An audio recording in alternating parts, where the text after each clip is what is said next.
It was around 10,000 years BC that man first settled in the Test Valley. Now I'm fishing here in the heart of a borough with over 100,000 inhabitants, just a few miles from towns like Rumsey and Andover, with their housing estates and factories making everything from carpets to computers.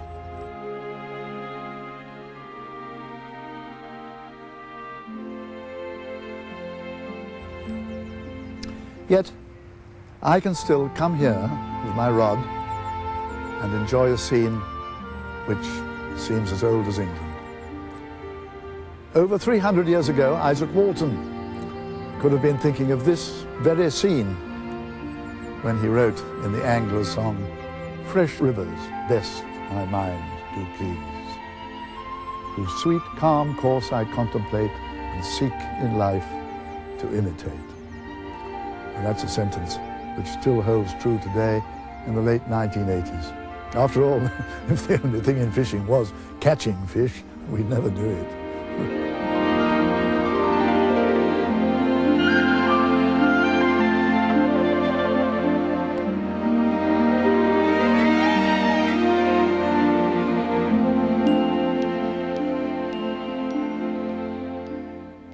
The Test is probably the most famous trout river in the world. It rises just outside the borough boundary beyond Long Parish and winds its peaceful way through Worrell and Stockbridge and Houghton, across the river meadows, where it continually splits and reforms, past Rumsey in the south and out of the valley into Southampton Water. It's a river that's cosseted and attended to in every detail throughout its length by men like Bernard Aldrich, who supervises his stretch as it passes through the Broadlands estate at Rumsey, once the residence of Queen Victoria's Prime Minister Lord Palmerston. At Broadlands, we've been fishing here since about 1880, and in that time there have only been 5 keepers. My predecessor was here 52 years, I've been here 32. So it's a very long-term job, and eventually you tend to regard your stretch of water as being yours rather than being owned by somebody. We've got second-generation fishermen now, and some of the people have been fishing here 30, 40 years. They just love it. They come probably to get away from the rush and the hurly-burly world of business. They come away from a telephone, and they come to an area which has changed very little over years. It's like being transported back into time, really. You know, the river itself is timeless. And they sit by the riverbank, or they walk the riverbank. They see voles, they see kingfishers, they see the heron, they see all sorts of things, which you wouldn't normally see in the normal run of life. And for their day, they are on a patch of water that is theirs entirely. If they don't want to be disturbed, they are not disturbed, and they are totally alone and away from everything. In the same local government reorganisation that wiped Rutland from the face of the map and gave us hitherto unknown counties such as Avon, the Test Valley Borough was created from the town councils of Andover and Rumsey and the rural district areas which surrounded them. The new borough covers an area of 245 square miles and has a population of over 100,000. The borough contains 57 parishes and some of the most beautiful countryside to be found in England.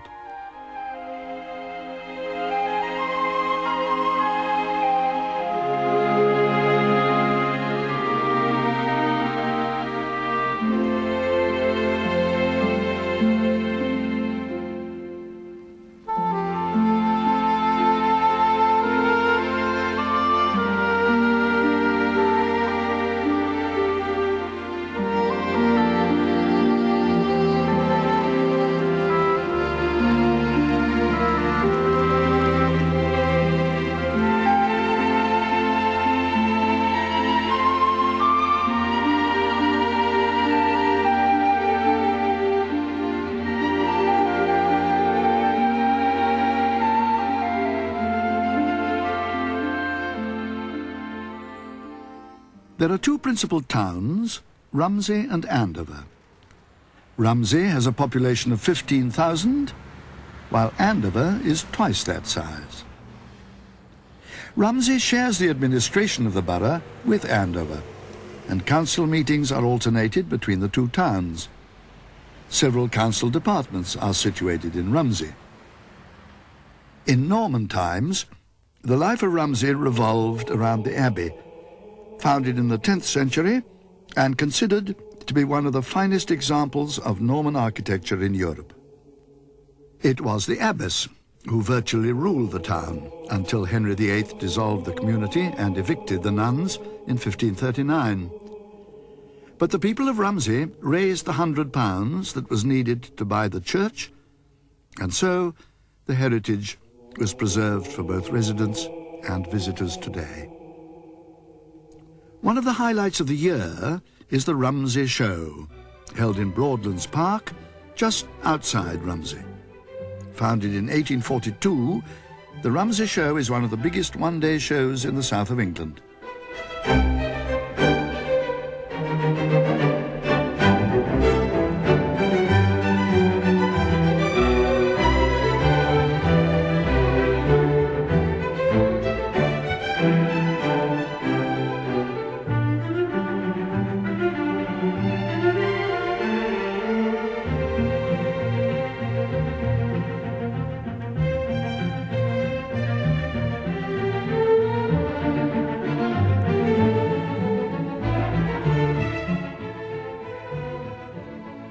Rumsey remains a traditional town, still watched over by Prime Minister Palmerston, who lived at nearby Broadlands and played a prominent part in the town's development. A contemporary of Palmerston was Florence Nightingale, founder of the nursing profession, who lived at Wellow and was buried there in 1910. Up to the mid-60s, Andover was a typical rural town with a population of 15,000. Traditional employment in farming being rapidly cut by mechanization. In the cities, particularly London, there were problems of another kind. Overcrowding, lack of space for industry to expand, and for housing, a rapidly increasing population.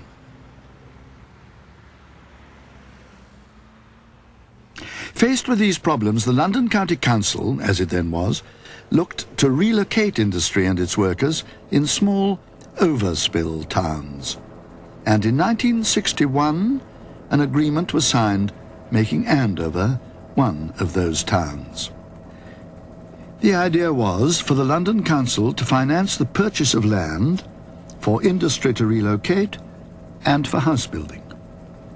It was a scheme that radically changed the face of Andover and eventually meant that the town virtually doubled in size.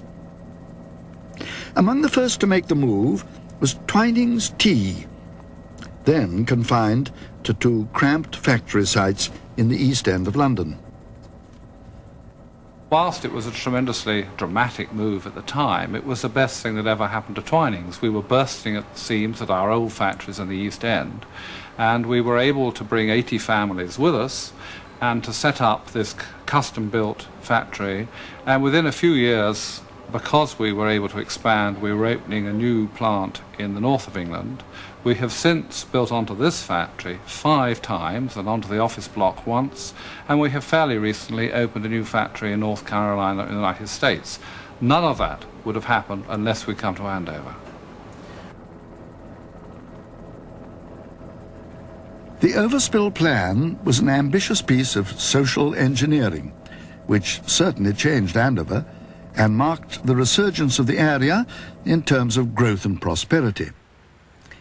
It meant a massive infusion of jobs and housing, which is being carefully continued today, with more businesses being attracted to the Test Valley and contributing to the wealth of the community as a whole. For instance, over 31% of all the rates paid to the council now come from industrial and commercial sources. In the mid-1970s, a major problem arose. A large number of the houses designed and built by the GLC were revealed as substandard, both in design and construction, and were rapidly becoming uninhabitable. Ultimately, there was only one course of action open to the Test Valley Council: to sue the GLC in order to obtain the money necessary for repairs. The action was successful, and the GLC agreed a settlement then worth £14 million to the borough, enabling the council to start on a massive repair programme. More than 2,000 houses, out of a total programme of some 2,700, have been virtually rebuilt. The latest estimated cost of this work is approaching £50 million. But by a combination of clever investment and planning by the Test Valley Borough Council, together with government housing subsidy, all the work will be covered by the original settlement. Housing and employment are just two of the major problems faced by any local authority. The fact that the Test Valley is in one of the more prosperous areas of the country, with an unemployment rate that would be the envy of most other regions, is no reason for complacency. Every year, hundreds of school leavers start out on the search for work. Take the John Hanson School in Andover, for example. This year, 230 left the fifth form. Though over a third will be looking to continue their education in places such as Cricklade College in Andover, it still means that from this one school alone, nearly 150 girls and boys will be looking for work, or a place on the youth training scheme. How do they react to people who criticise development? I just don't know how they can say that, really, because it's more jobs, more work. I mean, we're lucky, really. I mean, most of us would probably be able to get jobs quite easily. We've got our towns and they're expanding, but there's still plenty of countryside around, and we've got things like Danebury Ring, and there's lots of fields and woods. There's plenty of things to do. I mean, you go out shooting and fishing, take the dog out, go for bike rides, things like that. I like living in a town because then you've got all the shops, and I also like the country though because of the woods and things which I like. And I think in Test Valley there's a good balance between town and shops and countryside. It's a difficult balance. The beauty of the countryside on one side and the need for jobs and housing on the other. It's a juggling act being played out all over the country. The necessity to advance and the desire to conserve. In the Test Valley, there are well-defined areas for industrial development, the largest of them around Andover, the Walworth and the Portway industrial estates. In the south of the valley, there are other industrial estates, such as Budds Lane and Lusborough near Rumsey, and North Baddesley and Nursling. The attraction of new businesses to the area is one factor, but 2/3 of the units on the estates are taken by existing local businesses, enabling them to move out of more sensitive town locations and giving them the chance to expand, ensuring their survival and eventually creating more jobs. Typical of the firms being attracted to the expanding Portway East industrial estate is Alphameric Keyboards, who are just moving into a 40,000 square foot unit, the first phase of development, on a 5-acre site, which will mean 150 new jobs. Alphameric makes computer keyboards, used by all the leading computer manufacturers, as well as the stock exchange. Firms like Alphameric are wooed by every area, but the company chose the Test Valley in view of the highly skilled personnel they either needed to recruit locally or persuade to transfer from their existing headquarters in Woking. But the biggest employer in the area is the TSB Trust Company, which started up in a couple of rooms in London 20 years ago. 5 years later, and the company was employing 40 people, and the time had to come to look outside London for the space to expand. Brian Brown, the managing director, and his staff looked at all the alternatives and chose Andover. I think the attraction of the Test Valley is probably twofold. One, it's obviously an extremely pleasant, nice, very pretty place to live. I mean, there's some lovely countryside around. I don't think it's only that.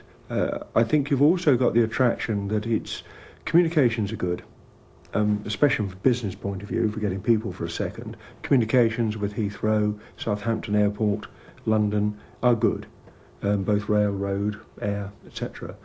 Also, I think from the people's point of view, you've got some good shopping, good towns within the valley, but you've also got some extremely good shopping facilities that are within, what should we say, an hour's driving distance. I mean, you can get to Bath in an hour and have a very good day shopping, or Guildford or Oxford. So you've got those twin attractions. You've got good facilities in the valley, you've got a very, very attractive area, and you've got good communications.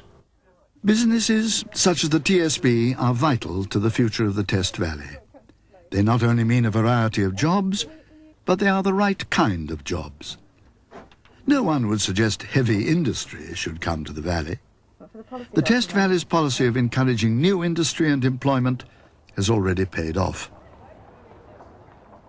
Just one of the signs of that policy is the new £10 million scheme to revitalise and expand the Chantry Way shopping centre in Andover. The centre will be completed and fully operational by Easter 1990. Jerry Blythe is the Chief Executive of the Test Valley Borough Council. In a recent study, Andover was singled out as being the 12th most prosperous town in the country. And of course, as a result of this prosperity, there is a tremendous amount of pressure for growth, both in terms of building new houses, building new factories, right the way throughout the whole of Test Valley. The council's policy at the moment is to try and restrain growth in the southern part of the area, centred on Romsey, and to control growth in Andover, so that we keep everything as far as possible in balance, so that housing keeps pace with industry and that the social facilities are provided at the same time. This, as I say, is our major task.